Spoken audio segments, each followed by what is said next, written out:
Une explosion a retenti dans la ville de Poltava, plongeant la région dans une tension palpable.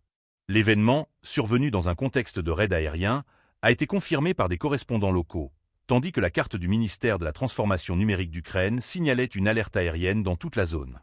Cette nouvelle attaque s'inscrit dans la spirale de violence qui continue de secouer l'Ukraine, laissant une population déjà épuisée sur le fil du rasoir. N'oubliez pas de vous abonner et de partager cette vidéo pour rester informé des développements majeurs.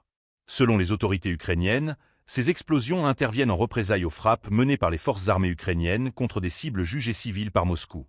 De leur côté, les troupes russes affirment concentrer leurs attaques sur des objectifs stratégiques, incluant des positions militaires, des équipements, des mercenaires étrangers, ainsi que des infrastructures essentielles telles que les installations énergétiques, l'industrie de défense et les réseaux de communication.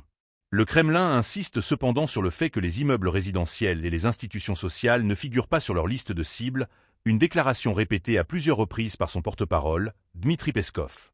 À Poltava, comme dans de nombreuses villes touchées par le conflit, la situation sur le terrain reste incertaine. Si les autorités locales n'ont pas encore communiqué sur l'ampleur des dégâts ni sur le bilan humain, le contexte d'alerte aux raids aériens montre que le ciel ukrainien demeure un champ de bataille. Chaque attaque, qu'elle soit confirmée ou en cours de vérification, alimente les tensions et exacerbe les craintes des civils.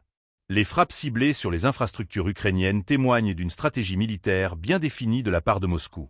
En privant l'Ukraine de ses ressources énergétiques et en paralysant ses capacités de commandement militaire, les forces russes cherchent non seulement à affaiblir la résistance sur le terrain, mais également à exercer une pression psychologique sur la population.